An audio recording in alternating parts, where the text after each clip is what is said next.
Pense e enriqueça. Napoleão Hill, capítulo 10. O poder da mente mestra. A força motriz. O nono passo para a riqueza. O poder é fundamental para se ter sucesso na acumulação de dinheiro. Qualquer plano será inerte e inútil se não houver poder suficiente para transformá-lo em ação. Este capítulo descreverá o método pelo qual uma pessoa é capaz de obter e exercer o poder. O poder pode ser definido como o conhecimento organizado e dirigido com inteligência. O poder, da maneira como a palavra é aqui usada, refere-se a um esforço organizado suficiente para permitir que uma pessoa transforme o desejo no equivalente financeiro. Este esforço organizado é obtido a partir de uma coordenação de esforços de duas ou mais pessoas que trabalham juntas para um determinado fim, num espírito de harmonia. O poder é necessário para a acumulação de dinheiro. O poder é necessário para manter o dinheiro depois dele ter sido acumulado. Vamos esclarecer como o poder pode ser adquirido. Se poder é um conhecimento organizado, examinemos primeiro as fontes desse conhecimento. A. Inteligência infinita. Essa fonte de conhecimento pode ser contatada por meio do procedimento descrito em outro capítulo, com a ajuda da imaginação criativa. B. Experiência acumulada. A experiência acumulada dos seres humanos, ou pelo menos a parte que foi organizada e registrada, pode ser encontrada em qualquer biblioteca pública de bom nível. Parte importante dessa experiência acumulada é ensinada em escolas e universidades públicas, onde foi classificada e organizada.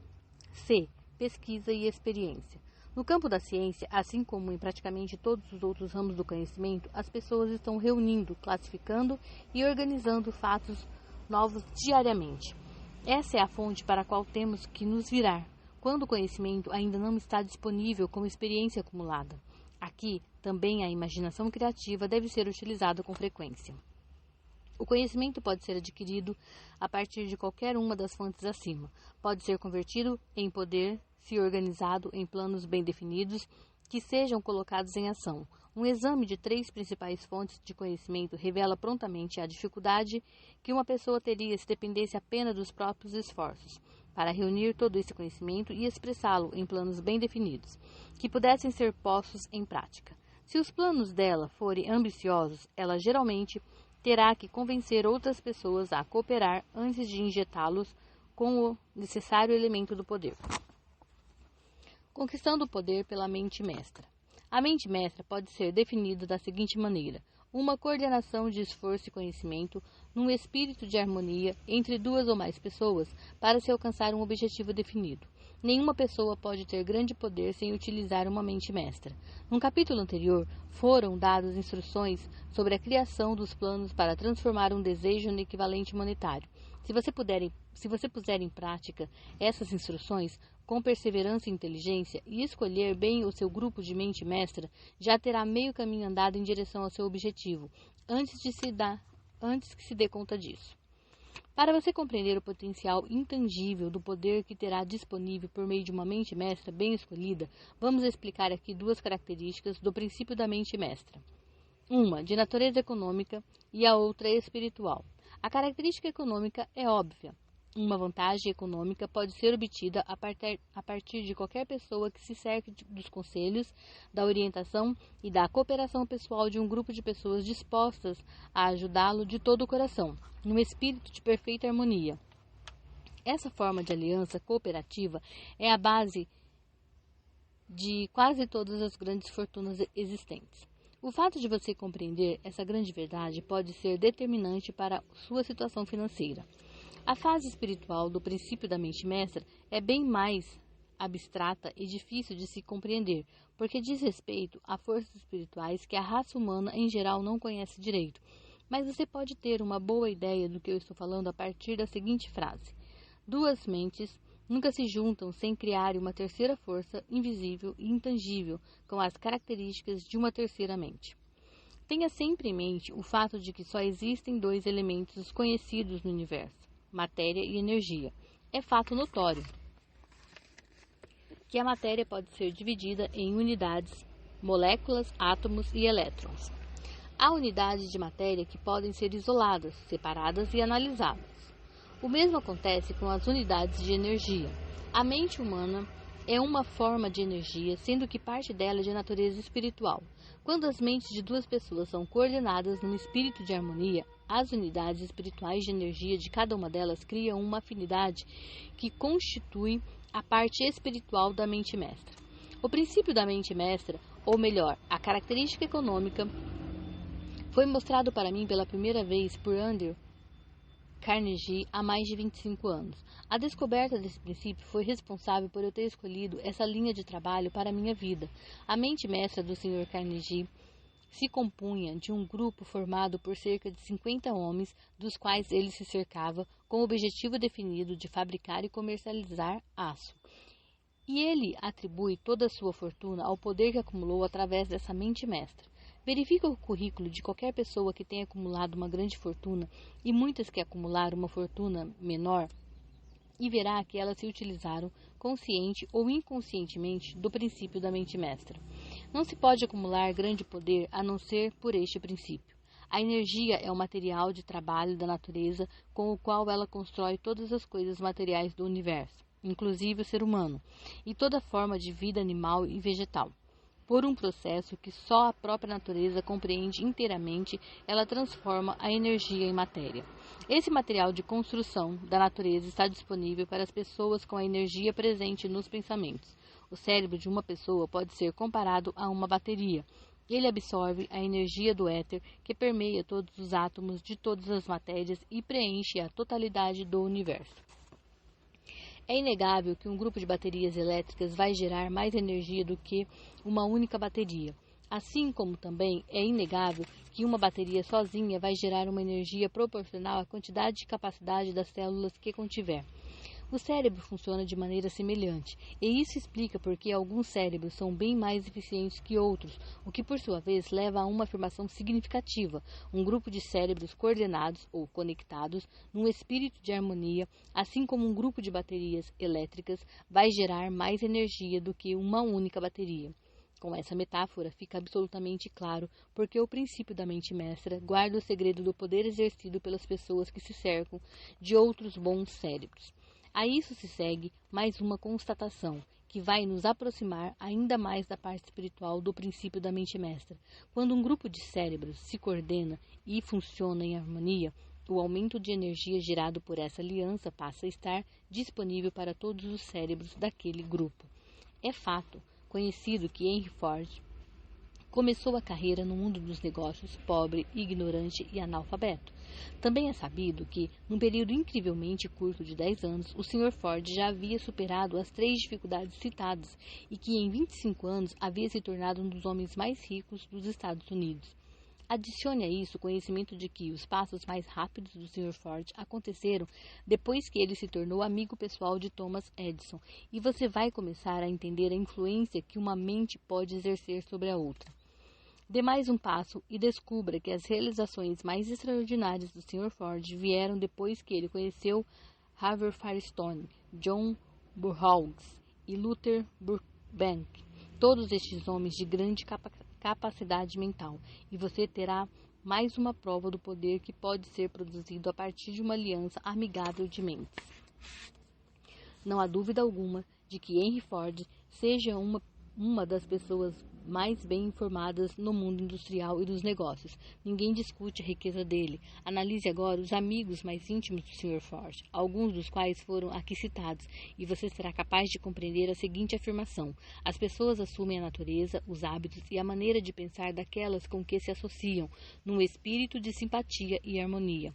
Henry Ford deixou para trás a pobreza, o analfabetismo e a ignorância, aliando-se a grandes mentes, cujas vibrações de pensamentos ele absorveu. Por meio das associações com Edison, Burbank, Burroughs e Firestone, o Sr. Ford adicionou à sua própria capacidade o suprassumo da inteligência, da experiência, dos conhecimentos e da força espiritual desses homens. Além disso, ele se apropriou do princípio da mente mestra e o utilizou por meio do procedimento narrado neste livro. E agora, esse princípio está à sua disposição.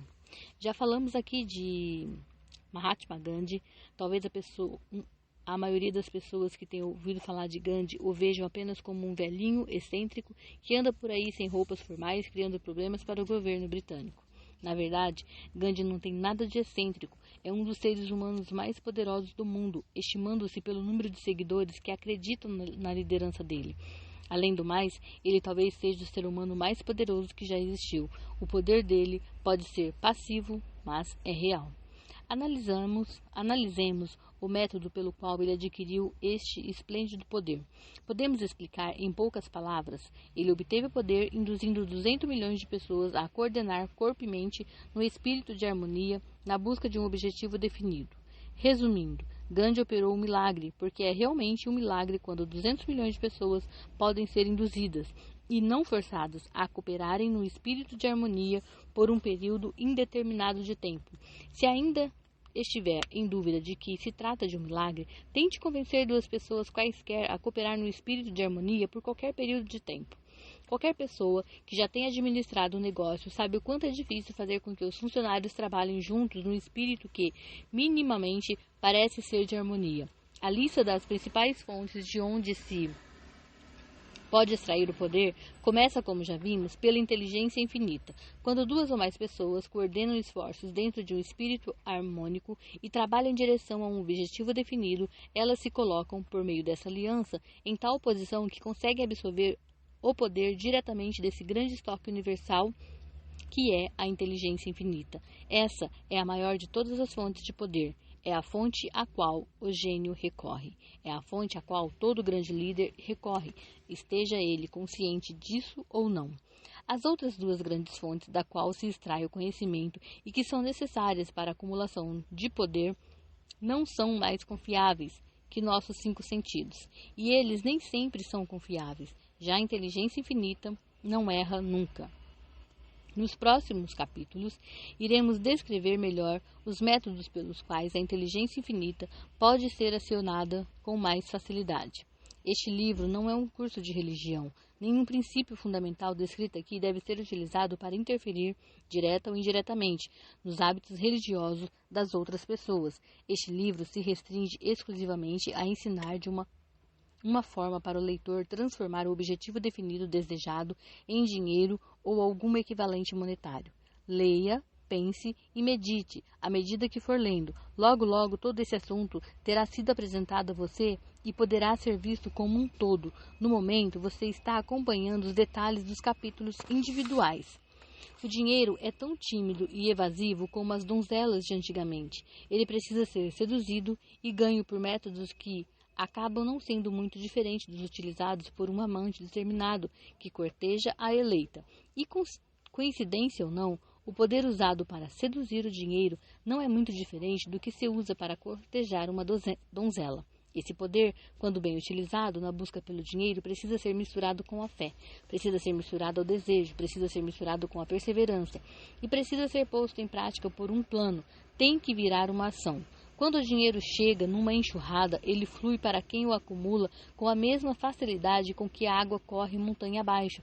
Existe um grande fluxo invisível de poder, que pode ser comparado a um rio, exceto pelo fato de que um lado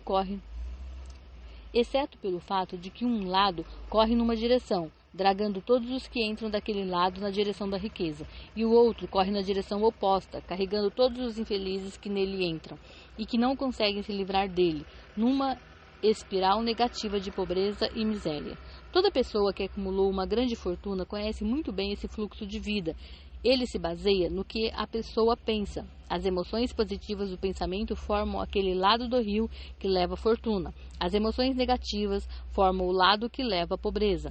Isso é de importância capital para quem estiver lendo este livro com o objetivo de acumular fortuna. Se estiver daquele lado do rio que leva à pobreza, o livro pode servir como um remo com o qual você pode se esforçar para chegar a outra margem, mas só vai servir se você efetivamente utilizá-lo na prática. Só ler e fazer algumas elucubrações não vai lhe levar a lugar algum.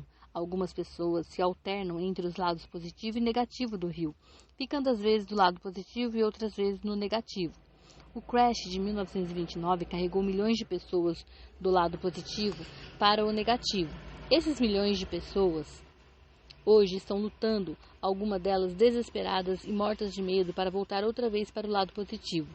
Este livro foi escrito principalmente para esses milhões. A pobreza e a riqueza muitas vezes trocam de lugar. O Crash ensinou essa verdade ao mundo, apesar de saber que o mundo não vai guardá-la na memória por muito tempo. A pobreza pode, e muitas vezes isso acontece, tomar o lugar da riqueza. Quando a riqueza toma o lugar da pobreza, isso geralmente acontece devido a planos bem concebidos e executados. Já a pobreza não tem que planejar nada, não precisa da ajuda de ninguém, porque ela toma espaço e é impiedosa. Já a riqueza é tímida, precisa ser atraída. Qualquer um tem o direito de querer ser rico. Aliás, a maioria das pessoas quer, mas muito pouco sabem que um plano bem definido, somado a um desejo ardente de riqueza, é o único caminho confiável que se tem para acumular dinheiro.